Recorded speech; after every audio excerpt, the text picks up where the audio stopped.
Germany और Japan जैसे देश आज अपने बच्चों को 13-13, 14-14 साल की एजुकेशन दे रहे हैं। एजुकेशन नहीं मिली, कहीं बिहार, छत्तीसगढ़, उत्तर प्रदेश, कहीं देश के किसी कोने से आया और दिल्ली में आया। आज उस रिक्शे वाले के बच्चे को भी इतनी शानदार एजुकेशन मिल रही है और इतनी बढ़िया वहां पे सारी व्यवस्थाएं मिल रही हैं कि वो भी बिना महंगी महंगी ट्यूशन लिए आज आईआईटी में जा रहा है।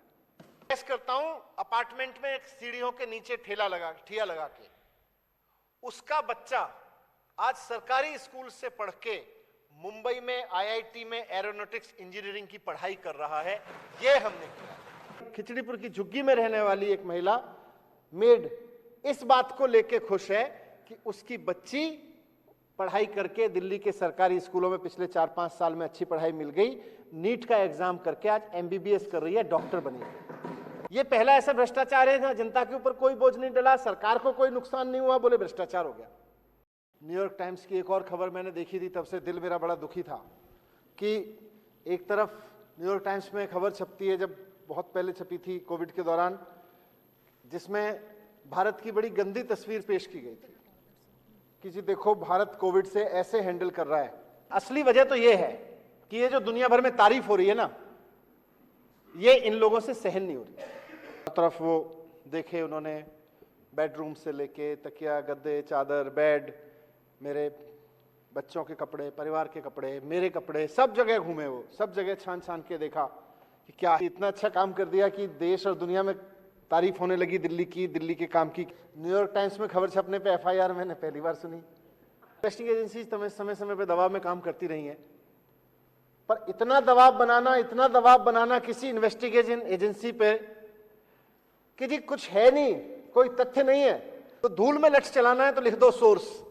क्या लिखा एफआईआर में? बोले जी एक कंपनी ने दूसरी कंपनी को कोई बैंक से ट्रांसफर किया, वो 1 करोड़ का भ्रष्टाचार हो गया। अरे यार पहले तय तो कर लो अपने दफ्तर में बैठ के। माना कि तो ऐसा नहीं है कि जनता के ऊपर कोई बोझ डाला गया हो, जनता फायदे में है। दिल्ली में अगर कोई बोतल 750 रुपए की मिलती थी पुरानी एक्साइज पॉलिसी में, तो नई एक्साइज पॉलिसी में वो भी 750 की मिल रही है। ये शायद देश का पहला ऐसा भ्रष्टाचार का मामला उठाया जा रहा है जिसमें, और बहुत दावे के साथ कह रहा हूं, ये बहुत चला रहे हैं, सुन रहे होंगे कहीं, मैं ये आज इस सदन के समक्ष में अपनी ये रेड वाली कहानी बताने नहीं आया, उससे ज्यादा गंभीर मुद्दा है। मनीष सिसोदिया के यहाँ रेड कर लो, एक बार नहीं 100 बार कर लो, पहले भी की थी, कुछ नहीं निकला, और आज भी कह रहा हूं इस सदन में बहुत जिम्मेदारी के साथ, 1000 और रेड कर लोगे कुछ नहीं निकलेगा मेरे को। ये जरूर है कि सुबह उठ के स्कूलों में चला जाता था, स्कूल बनवाए हैं, टीचर्स के साथ, बच्चों के साथ बैठ के दिल्ली में पढ़ाई का माहौल बनाया है। मैं बहुत जिम्मेदारी के साथ इस सदन के समक्ष रखना चाहता हूं कि आप सब भाइयों की कृपा से, बहनों की कृपा से आज दिल्ली में 700 नई स्कूल बिल्डिंग्स बनाई हैं। ये कहते हैं ना क्या बनवाया, और ये बिल्डिंग्स नहीं खड़ी, 4 दीवारी नहीं खड़ी, बच्चे पढ़ रहे हैं, उसमें बच्चों का भविष्य बन रहा है। बस सीबीआई की रेड हो गई, ईडी की और होने वाली है। मैंने कहा सीबीआई कुछ पकड़ नहीं पाई, तो भाई जिस घर में से सीबीआई कुछ नहीं ढूंढ पाई, ईडी क्या ढूंढ लेगी? हो सकता है ईडी के पास कोई और एक्सपर्टीज हो। कुछ लाती है तो तुरंत फोटो खींचती है, देखो ये नोट की। मेरे घर से क्या निकला? कुछ नहीं निकला। अब मेरे स्वेटर की सजा के फोटो खींचते तो सीबीआई बना के उससे ईडी वाले आएंगे, उसकी ईडी बना के खींच लेंगे, एक लाल इधर रख देंगे, नीला इधर रख देंगे, हरा इधर रख देंगे, ई लिख देंगे उससे।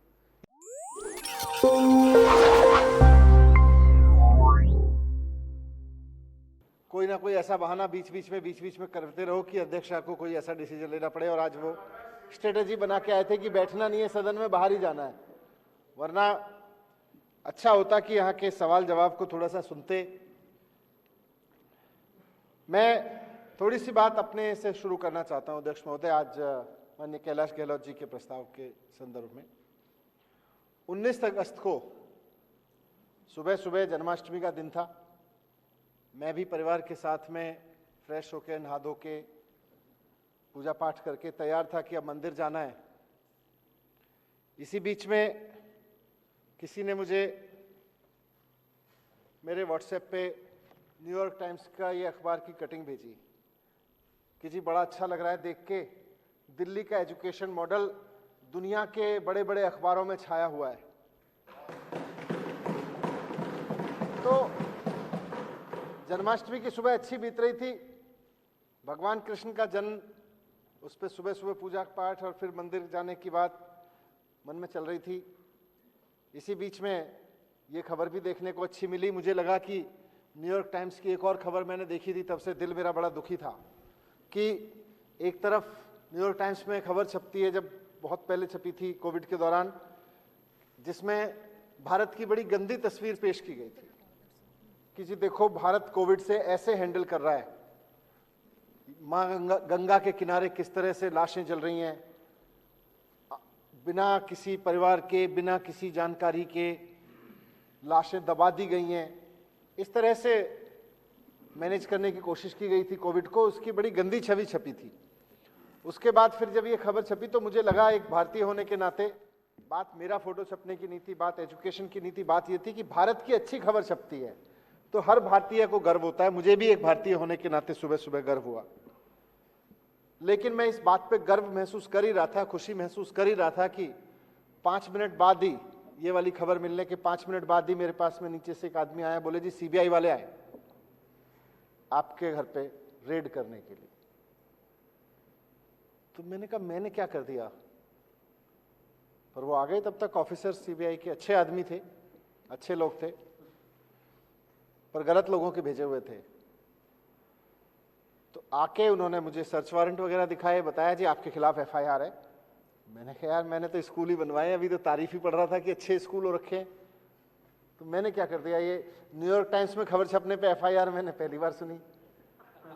गलती तो वैसी यही थी कि इतना अच्छा काम कर दिया कि देश और दुनिया में तारीफ होने लगी दिल्ली की, दिल्ली के काम की, केजरीवाल जी के काम की। लेकिन फिर भी वो एफआईआर भी पढ़ी मैंने, पूरी तरह से फर्जी एफआईआर। सोर्सेज ये कह रहे हैं शायद दुनिया की किसी इन्वेस्टिंग एजेंसी द्वारा,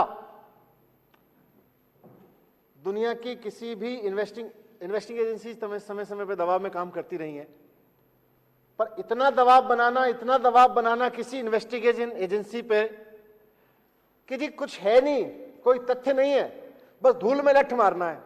हमारे यहाँ कहावत है धूल में लठ मारो तो थोड़ी धूल उड़ी जाती है। तो धूल में लठ चलाना है तो लिख दो सोर्स, धूल में लठ चलाना है तो लिख दो सोर्स। मतलब उसमें 4-5 एलिगेशन, सब पे source source source source source, सब जगह हमारे सूत्र कह रहे हैं, सूत्र कह रहे हैं, सूत्र कह रहे हैं। ये सूत्रों के हवाले से तो पहली एफआईआर देख रहा था मैं भी पत्रकारिता में रहा हूं, सोशल सर्किल में हूं, सरकार में हूं, थोड़ा बहुत कानूनी जानकारियां पढ़ता रहा हूं। पहली बार देखा कि मैंने कोई सूत्रों के हवाले से एफआईआर दर्ज की गई हो किसी मंत्री के, किसी आदमी के खिलाफ।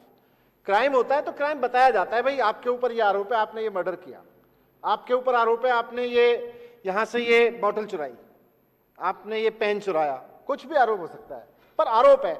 सूत्रों के हवाले से आरोप है कि आपने पेन चुराया, सूत्रों के हवाले से आरोप है कि आपने एक बॉटल चुराई। इस तरह के आरोपों की एक एफआईआर। बहरहाल अतिथि देवो भव, मैंने उनका धन्यवाद करते हुए, बिन बुलाए मेहमानों का स्वागत करते हुए मैंने कहा भाई कर लो सर्च, मेरे घर में तो कुछ है नहीं, मैं तो डरता नहीं। तो उन्होंने घर का कोना कोना छाना, चारों तरफ वो देखे उन्होंने, बेडरूम से लेके तकिया, गद्दे, चादर, बेड, मेरे बच्चों के कपड़े, परिवार के कपड़े, मेरे कपड़े, सब जगह घूमे वो, सब जगह छान छान के देखा कि क्या है, कहीं कुछ नहीं मिला। पूरा घर छान मारा, दीवारें सब देख के, अलमीरा के पीछे आगे सब देख के, कहीं लकड़ी के पीछे तो कुछ नहीं कर रखा है, उनका काम है, सब देखा, कुछ नहीं मिला। 14 घंटे तक इन्होंने रेड कराई मेरे घर में, लेकिन इनको 1 पैसे की बेईमानी का कोई सबूत नहीं मिला। ये आज मैं कह रहा हूं, 1 पैसे की बेईमानी का सबूत नहीं मिला। ढूंढते रहे, फोन पे इंस्ट्रक्शन लेते रहे, ढूंढते रहे, कहीं कुछ नहीं मिला। फिर अंत पंत में कुछ सरकारी फाइलों के कागज रखे थे, सरकारी फाइलों के, वो सरकारी फाइलों से भी मेरे दफ्तर में भी रेड की। उसी समय जन्माष्टमी के दिन सचिवालय बंद था, वहां भी रेड की, वहां से भी वो फाइलें उठा के ले गए। एक आध फाइल मेरे घर पे रखी थी, उसको ले गए। फिर बोले जी आपका कंप्यूटर भी ले जाएंगे, फिर बोला आपका फोन भी ले जाएंगे, फिर बोले जी आपका फोन ब्लॉक भी करेंगे, आप यूज मत करना इसको। तो एनीवे अभी मैं तो, मेरा फोन भी नहीं है मेरे पास में, वो फोन नंबर भी नहीं है, व्हाट्सएप भी नहीं है, तो वो ले गए। तो मैं ये आज इस सदन के समक्ष मैं अपनी ये रेड वाली कहानी बताने नहीं आया, उससे ज्यादा गंभीर मुद्दा है। मनीष सिसोदिया के यहाँ रेड कर लो, एक बार नहीं 100 बार कर लो, पहले भी की थी, कुछ नहीं निकला, और आज भी कह रहा हूं इस सदन में बहुत जिम्मेदारी के साथ, 1000 और रेड कर लोगे कुछ नहीं निकलेगा मेरे खिलाफ। ईमानदारी से काम करता आया हूं, एक पैसे की बेईमानी नहीं की। यह जरूर है कि सुबह उठ के स्कूलों में चला जाता था, स्कूल बनवाए हैं, टीचर्स के साथ, बच्चों के साथ बैठ के दिल्ली में पढ़ाई का माहौल बनाया है, अरविंद केजरीवाल जी से मार्गदर्शन ले लेके कि एजुकेशन कैसे आगे बढ़ाई जाए, दिल्ली की एजुकेशन को आगे बढ़ाने का काम जरूर किया है। वो अगर गुनाह है तो उसकी सजा जो भी होगी मैं भुगतने को तैयार हूं। एक पैसे की बेईमानी मैंने नहीं की है, मैं बहुत जिम्मेदारी से कह रहा हूं। और फर्जी एफआईआर है, टोटल धूल में लठ चला रहे हैं बिल्कुल। 2000, अब ये जो दुनिया, असली वजह तो ये है कि ये जो दुनिया भर में तारीफ हो रही है ना, ये इन लोगों से सहन नहीं हो रही। बहुत छोटी सोच है इनकी, बहुत घटिया सोच है। अभी तक यही होता है 75 साल में कि कहीं कोई आदमी, कोई मंत्री, कोई अफसर काम करना शुरू करे और उसके खिलाफ सीबीआई लेके खड़े हो जाओ, डंडे लेके खड़े हो जाओ, उसके खिलाफ ऐसी टुच्ची पॉलिटिक्स करने लगो, घटिया सोच दिखाने लगो। ये लोग कर रहे हैं। अब आज अगर तारीफ हो रही है तो ये भी अच्छा काम कर लेते, इनकी इतनी सारी सरकारें।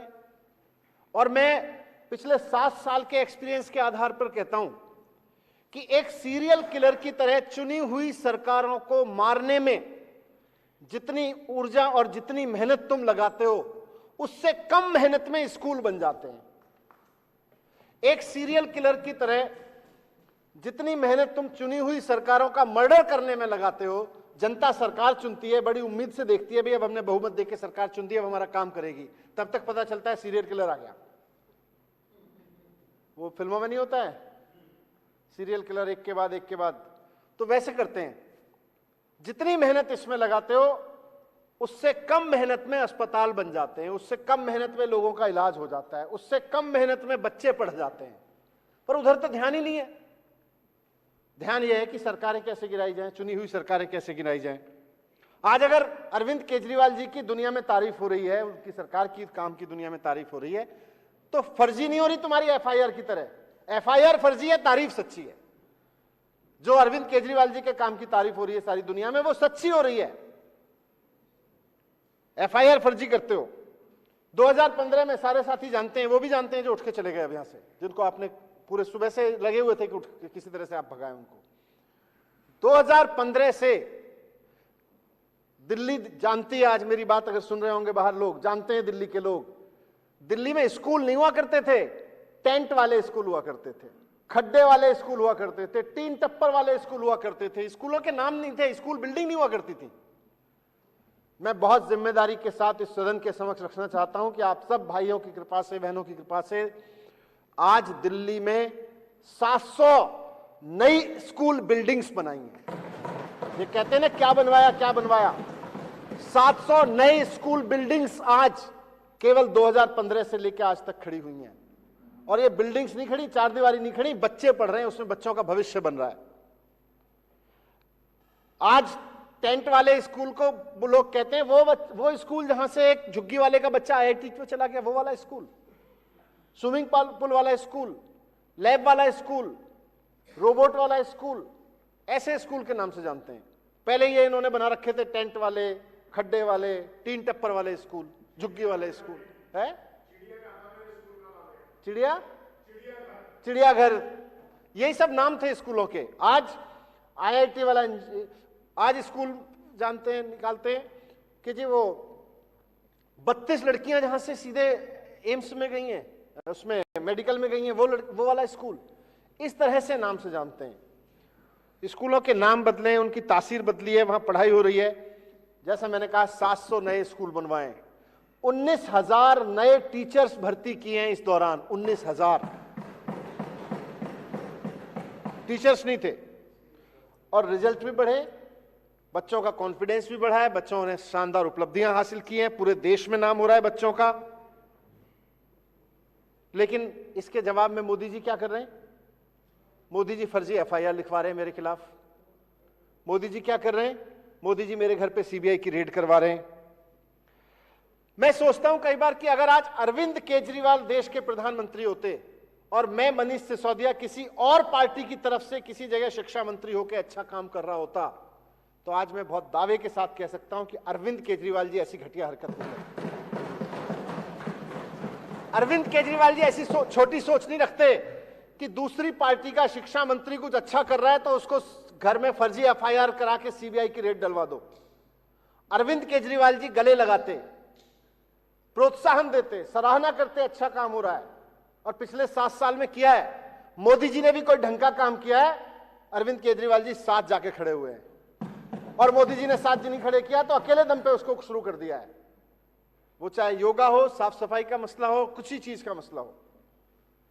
तो एक तरफ अरविंद केजरीवाल जी हैं, उनको कुछ अच्छा काम करते हुए कोई दिखता है तो प्रोत्साहन देते हैं, अच्छा करते हैं, बोले हम भी कर लेते हैं, अच्छा है, मिलके कर लेते हैं, मिलके भी नहीं करते होंगे तो चलो साथ में कर लेते हैं, हम भी कर लेते हैं, आप भी कर लेते हो, कुल मिला के काम तो देश का ही हो रहा है।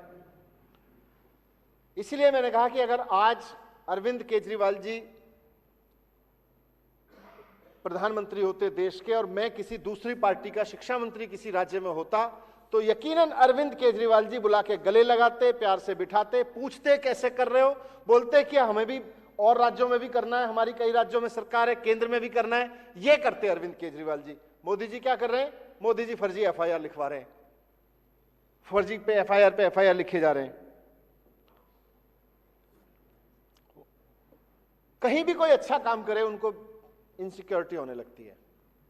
इतना असुरक्षित व्यक्ति मैंने पहली बार देखा है कि सामने वाला कोई अच्छा काम करे तुरंत आदमी इनसिक्योर होने लगता, कहीं ऐसा तो नहीं है मेरी जगह ले लेगा, कहीं ऐसा तो नहीं है लोग मेरी जगह पूछने लगेंगे इसको, अरे अच्छा काम करो, उससे ज्यादा करो, उससे भी समझ के करो, उससे सोच समझ के करो। ये जो हरकत है ना कि कोई अच्छा काम करे उसको रोक दो, सीबीआई भेज दो, ईडी भेज दो, उसकी सरकार गिरा दो, ये देश के प्रधानमंत्री की बहुत घटिया सोच को प्रदर्शित करती है। यह बताती है कि हमारे प्रधानमंत्री जी की सोच कितनी छोटी है। और ऐसी घटिया सोच की वजह से ही आज एक देश के रूप में आजादी के 75 साल बाद भी हम हेल्थ में और एजुकेशन में पिछड़े हुए हैं, बहुत बुरी तरह से पिछड़े हुए हैं। यह शर्म की बात है। अगर हमारे नेताओं की यह घटिया सोच नहीं होती, हमारे नेता इस घटिया सोच से ऊपर उठ गए होते कि भाई पार्टी कोई भी हो, अच्छा काम जो नेता कर रहा है उसको बढ़ाओ और उससे सीख के हमारी पार्टी वाले भी वो करें, वो नहीं करेंगे। मैं देख रहा था कि मैं तो एजुकेशन पे काम करता रहा हूं, आज एजुकेशन में देश में मतलब हमारे देश का हम देखें तो आजादी के 75 साल बाद भी हमारे देश की एजुकेशन की हालत यह है, हम जो भी बड़े बड़े दावे कर लें, पूरे देश में एक बच्चे को औसतन 6 साल की एजुकेशन मिलती है। औसतन अगर सारी एजुकेशन जितनी बच्चों को मिल रही है, किसी को 10 साल, किसी को 15 साल, किसी को 20 साल और किसी को नहीं मिल रही, इन सबका अगर औसत आप निकालोगे तो आज भारत के बच्चे को मिलने वाली औसत एजुकेशन 6 साल की औसत एजुकेशन है। बांग्लादेश को देखोगे वहां भी 6 साल की औसत एजुकेशन है एक बच्चे की। हम पाकिस्तान से थोड़ा सा आगे हैं, वहां 5 साल है। इस बात पे हम खुश हो सकते हैं अगर कोई खुश होना चाहे, लेकिन अगर आप दुनिया के देशों को देखोगे, यूएस में 13 साल है। यूएस की सरकारें, वहां के नेताओं ने व्यवस्था कर ली कि वहां वो अपने बच्चों को इतनी शानदार एजुकेशन की व्यवस्था करते हैं कि हर बच्चे को औसतन 13 साल एजुकेशन मिलती है। ब्रिटेन में भी यही है, जापान में भी यही है, 13-13 साल उन्होंने मेंटेन की हुई है। हम 6 साल पे खड़े हैं। जर्मनी में 14 साल कर रखी है। यहां तक कि साउथ अफ्रीका, जिसको अंग्रेजों ने वैसे ही लूटा जैसे हमारे देश को लूटा, वहां भी 10 साल है औसत एजुकेशन। हम अपने बच्चों को एवरेज 6 साल एजुकेशन दे रहे हैं। दुनिया के विकसित देश जिनकी ओर हम यूं देखते हैं और जो हमारे साथ बर्बाद हुए थे, हमसे ज्यादा बर्बाद हुए थे विश्व युद्ध में, जर्मनी और जापान जैसे देश आज अपने बच्चों को 13-13, 14-14 साल की एजुकेशन दे रहे हैं। मुझे पूरा यकीन है अगर इतिहास उठा के देखेंगे तो हो सकता है उनके यहां इतनी घटिया सोच के नेता नहीं हुए होंगे जैसे हमारे यहां बैठते हैं कि अगर कोई अच्छा काम करता हो अपने ही देश में, अपने ही बच्चों को कोई अच्छा एजुकेशन दे रहा हो तो उसको सीबीआई में भेज दो। तो ये इन लोगों ने 75 साल में बुरा हाल किया है। आज हम उसको दिल्ली में ठीक करने की कोशिश कर रहे हैं। दिल्ली में टेंट वाले स्कूलों को, खड्डे वाले स्कूलों को, टीन टप्पर वाले स्कूलों को, चिड़ियाघर को उन्होंने बताया नाम जिनके पढ़े हुए थे, उनको हमने अच्छे स्कूलों में बदलाया। वहां अच्छी पढ़ाई हो रही है। वहां एक रिक्शे वाला का बच्चा जो उसको अपनी एजुकेशन नहीं मिली, कहीं बिहार, छत्तीसगढ़, उत्तर प्रदेश, कहीं देश के किसी कोने से आया और दिल्ली में आया, आज उस रिक्शे वाले के बच्चे को भी इतनी शानदार एजुकेशन मिल रही है और इतनी बढ़िया वहां पे सारी व्यवस्थाएं मिल रही हैं कि वो भी बिना महंगी महंगी ट्यूशन लिए आज IIT में जा रहा है। मैं द्वारका में गया, द्वारका में मुझे एक व्यक्ति मिला, बोला, रोने लगा, बोला मैं प्रेस करता हूं द्वारका की सोसाइटी में, कहीं किसकी विधानसभा, गुलाब सिंह जी की होगी या विनय भाई बैठे थे, विनय जी की होगी, हाँ, वहां पे वो बता रहे कि मैं प्रेस करता हूं अपार्टमेंट में एक सीढ़ियों के नीचे ठिया लगा के। उसका बच्चा आज सरकारी स्कूल से पढ़ के मुंबई में IIT में एरोनॉटिक्स इंजीनियरिंग की पढ़ाई कर रहा है। ये हमने किया। आज मेरी विधानसभा में खिचड़ीपुर में रहने वाली, खिचड़ीपुर की झुग्गी में रहने वाली एक महिला मेड इस बात को लेके खुश है कि उसकी बच्ची पढ़ाई करके दिल्ली के सरकारी स्कूलों में पिछले 4-5 साल में अच्छी पढ़ाई मिल गई, नीट का एग्जाम करके आज MBBS कर रही है, डॉक्टर बनी है। इस बात से खुश है, जनता खुश है, इनके पेट में दर्द हो रहा है। जनता अपना भविष्य बनता हुआ देख रही है, इनको अपना भविष्य उजड़ता हुआ दिख रहा है, क्योंकि बच्चों को अनपढ़ रखेंगे तो इनका भविष्य बनता है, बच्चों को पढ़ा लिखा देंगे तो बच्चों का, उनके परिवारों का भविष्य बनता है। तो ये इस दिशा में काम कर रहे हैं। लेकिन मुझे खुशी इस बात की है अध्यक्ष महोदय कि जब इन्होंने रेड की, रेड भी एक ऐसी FIR पे, जैसा मैंने कहा कि सोर्स से की हुई है, और मैं पूरा अभी एक्साइज चिल्ला रहे थे, ये शायद देश का पहला ऐसा भ्रष्टाचार का मामला उठाया जा रहा है जिसमें, और बहुत दावे के साथ कह रहा हूं, ये बहुत चला रहे हैं, सुन रहे होंगे कहीं, ये पहला ऐसा भ्रष्टाचार का मामला उठाया जा रहा है जिसमें जनता फायदे में है। दिल्ली में अगर कोई बोतल 750 रुपए की मिलती थी पुरानी एक्साइज पॉलिसी में, तो नई एक्साइज पॉलिसी में वो भी 750 की मिल रही है। अगर 450 की मिलती थी तो 450 की मिल रही है, 1000 रुपए की मिलती थी तो 1000 रुपए की मिल रही है। तो ऐसा नहीं है कि जनता के ऊपर कोई बोझ डाला गया हो। फिर जिस चीज की फीस सरकार पहले पुराने रिजीम में 10 लाख रुपए लेती थी, उसकी फीस, होलसेल की फीस हमने 5 करोड़ रुपए कर दी। तो सरकार लाइसेंसी से जिस चीज की फीस 10 लाख रुपए लेती थी, उसकी फीस हमने 5 करोड़ कर दी। दुकानों से, रिटेल की दुकानों से, जहां पहले सारा मिला के एक दुकान से 6 करोड़ रुपए मिलता था, उसको हमने 10 करोड़ कर दिया कि भाई सरकार अब 10 करोड़ लेगी। तो 10 लाख की जगह सरकार ले रही है, 5 लाख की जगह सरकार ले रही है 5 करोड़। 8 लाख 10 लाख की फीस जहां से होती थी जिन दुकानों की पहले लाइसेंस फीस, आज उनकी 10-10 करोड़ लाइसेंस फीस हो गई। एवरेज निकालोगे तो आप, और ये कह रहे हैं जी भ्रष्टाचार हो गया। जनता के ऊपर कोई बोझ नहीं। सरकार जहां से पहले 10 लाख रुपए लेती थी, वहां से 5 करोड़ मिल रहे हैं। जहां से 8 लाख रुपए लेती थी, वहां से आज 10 करोड़ रुपए मिल रहे हैं, और ये कह रहे हैं जी भ्रष्टाचार हो गया। ये पहला ऐसा भ्रष्टाचार है जहां जनता के ऊपर कोई बोझ नहीं डला, सरकार को कोई नुकसान नहीं हुआ, बोले भ्रष्टाचार हो गया। हवा में चल रहा है।